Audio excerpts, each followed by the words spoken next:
Hi guys, how you doing? It's Stephen from James Glenn Car Sales. I have not made a video this year because the weather has been absolutely awful, but I think you will all be very pleased to see that I'm in a rather interesting candidate today, which takes the form of a 2007 BMW Z4M. Now, one of my most fond memories is driving to Tobermory in my mum's Z4 2.5 back in 2004 when these things came out, and I absolutely loved it. I've driven various 3 litre SIs or IS, whatever way around it is, over the years, and I've really enjoyed those cars as well. I love the seating position. I know the styling is subjective, so we'll leave that out of the review for the moment, but the seating position is great, the steering wheel is just the right size, just everything about it felt like a real event. So we've basically got the car that I've always enjoyed, but with BMW's hallmark S54 straight six, naturally aspirated engine lifted right out of the E86 M3. So this car should literally be blowing me away, and it's not.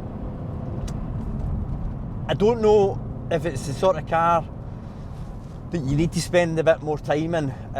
What I have actually found over the years is cars that blow you away immediately like that, they're the cars that don't tend to hold your attention as long as the cars that you need to learn how to drive around all their wee foibles, all their wee nuances to get the best out of. So here are the things that I'm not mad keen on at the moment. I think the car feels like it rides like a board.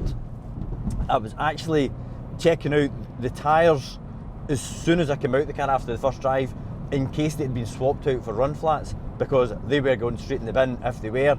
Unfortunately, it's just a normal steel radial Continental Sport Contact 5 or 6 or whatever is on the car, so it's not the tyres.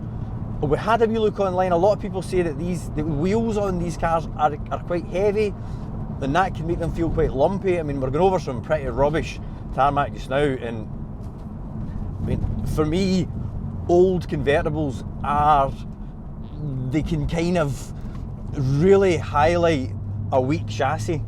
An E86 M3 convertible, for one, is just a car that's never ever done it for me either.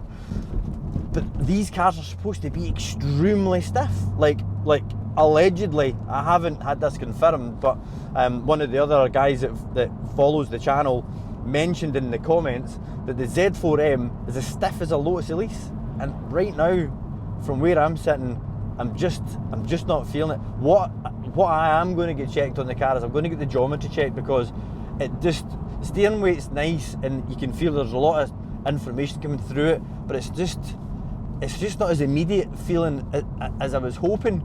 And that says a lot, because coming from driving lots and lots of modern stuff, which is like, for example, the new M2 that we've just sold, that you've got to recalibrate your steering inputs in that, because it is so responsive to any input, whereas the older stuff, like for example this generation E86 M3, you've really got to steer it, you've really got to put the effort in, and I prefer that.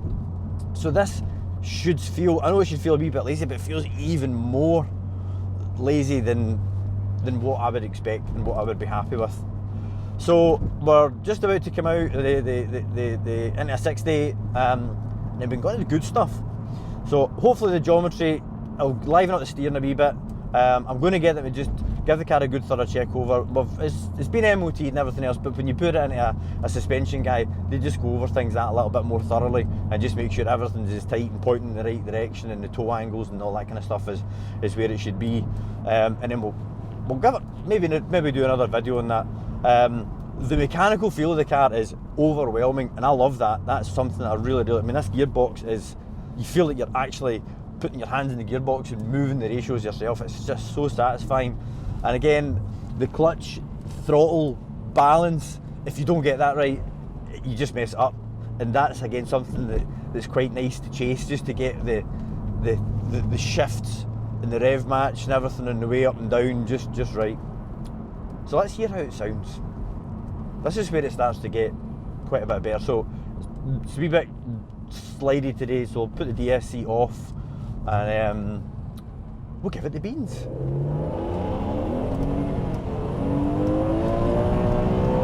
Still got a bit of traction control intervention, thankfully.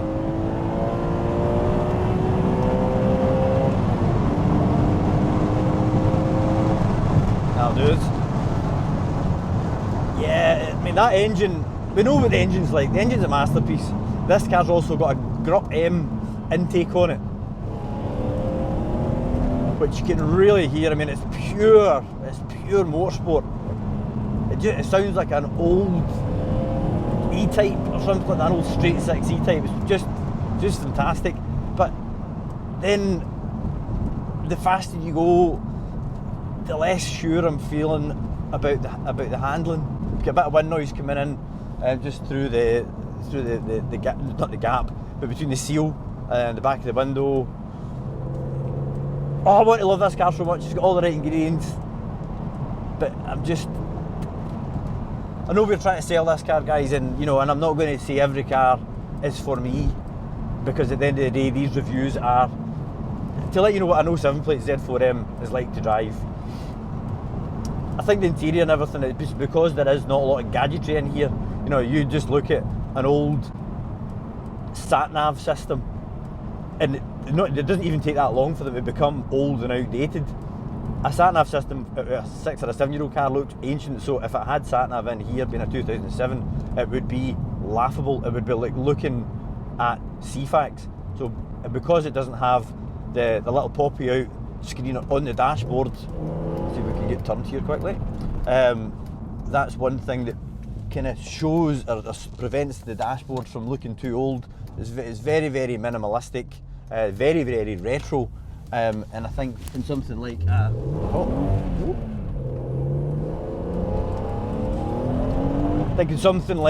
Z4M, which is just all about the driving, the more minimal the better. I mean, look at a Honda S2000, for example. The passenger, I think you're lucky if the passenger gets a vent, and everything else is just all festooned round about the binnacle, and it's absolutely magical to sit in. This is a bit more spread out. We've got more going on in the centre console, but there isn't a great deal. So I'm going to get back onto the driving again. Have you ever had a car to get the best out of it, you need to wear shoes with thin soles? I think when you've got a car like that, that's when you're in a car that demands more of your attention than you're used to, because you want to get those throttle inputs right, you want to get that clutch actuation just spot on, you want to have just the right amount of brake pressure as you're loading the car up into the corner. This is, without a doubt, a car like that. What I'm also hearing as well, just as the throttle flaps are going from full close to just a wee tiny bit open and closed, they're getting a nice change in exhaust tone through the back. The exhaust note is not overwhelmed, but that's not the dominating sound you get in one of these. It's the engine. It sounds like it's in the car with you, and when we've got that intake, it's even more obvious. So let's do it again.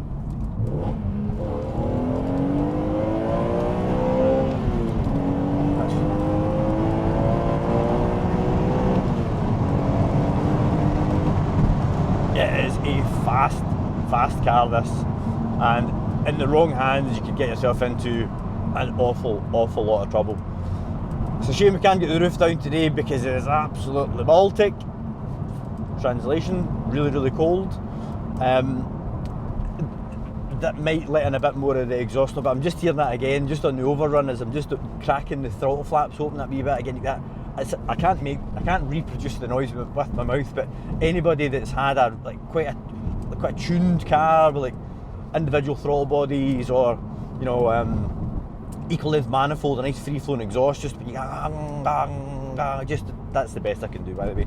It's got that through it from a completely standard car. It just shows how much organic noise is coming from the engine and how BMW have decided to tune the exhaust system. Certainly no engine fakery getting pumped in through the speakers here, that is for sure. And it's definitely a car that you would drive with the stereo off more often than on. On the interior controls and everything I've mentioned, we've gone through that. These seats are absolutely magnificent. They're beautiful. They're very firm. I mean, as soon as you kind of fall into a Z4, and then when your bum hits the cushion, there's not much padding, put it that way. I wouldn't say it would be ideal for a larger gentleman or a larger girl, because the cabin is quite cosy. Is how I would say it. A bigger guy or bigger girl might find themselves a wee bit uncomfortable. Quite a long throw on the clutch, but that just reminds you that you're in. Yeah, it's an old school car. You know, there's loads of characters, loads of quirk. There's stuff about it that I'm not mad keen on. I'm going to need to get this. I'd love to know from other Z4M Roadsters, not coupes, because I'd imagine the coupe is going to be better because it's obviously got the roof still intact. Am I expecting too much from this? Should there be? I mean, I'm not detecting huge amounts of scuttle shake or anything. So, I mean, I've driven convertibles that are woeful when it comes to like chassis rigidity. Anyone driven a Saab 9.3 convertible? So I really don't think it's that. I would be really interested to know from other Z4M Roadster owners what you guys think of the ride, primarily going over rough stuff. Are they quite kind of scaly and unforgiving, or should we be looking at something? And again, the steering, it's not as good as I hoped. The weight's up nice and everything else, but yeah, first things first, get the tracking done. So this car competes head on with like a Porsche Boxster. This age will be a 987 Gen 1 and a SLK 55. What would I have? Currently, it's got to be the Boxster. And we put a wee poll up on our Facebook page, and the Boxster won hands down, and I can see why. Now, value for money wise, I think the Zs, we forgot about the SLK 55. The SLK 55 has got an epic engine, but for me, I'm not mad keen on the looks. I think they could have done so much more with the car. I don't think it's got a particularly good gearbox. It's not available in manual. So yeah, it's not even an SLK 55 isn't even in the running. It really is just down to a Z4M and a Porsche Boxster. At this price point, you're looking at an 987 Gen 1 Boxster, which of course, as everyone knows, has got possible engine issues. These cars are not without their issues as well. These can have rod bearing issues and Vanos on this generation, which the Vanos is about 650 to 850 to fix, and if you want a bit of peace of mind, throw a set of rod bearings in it. That's going to cost you about 1,500 quid. Other than that, these cars are pretty much bomb-proof. The Porsche, the IMS goes, you're in deep shit. You can put an upgraded IMS bearing in it. It should help, but it doesn't eradicate it altogether. And then you've got the bore scoring issues again, which is not really something. There's no prevent. You can put a cooler running thermostat and stuff in them, but it still doesn't mean that they're never going to go. The failure rate is like 5%. It's not as bad as the internet make out, but when it goes, it's a biggie. It's like 10 grand to fix it, which could render the car worthless. So you've got all these things to weigh up between the two models. So guys, that is my, sorry if I'm a bit rusty, sorry if I've rambled on a bit. As I say, this is the first road test that I have managed to do due to the lovely weather. We're just coming into February now, February 2024, and it's a shame that it's not a car that's literally blew me away. Once the geometry's done in this car, I'm going to drive it again, and I've got to do a follow-up video. I've got to do a follow-up video. But mentioned earlier about feedback, guys, there will be some Z4M owners watching this video. That goes without doubt, and I would really like to know how you guys find your car on a less than perfect road, because let's be honest, in the UK our roads are anything but. So guys, thanks, appreciate it, hope you made it to the end. I will put a video up here, because if you're watching a Z4M video, I'm pretty sure this guy up here will be suitable for your viewing pleasure. And also, if you'd like to consider subscribing, you can do that by clicking down the bottom this side of the video and I'll see you in the next one. Cheers now, bye bye.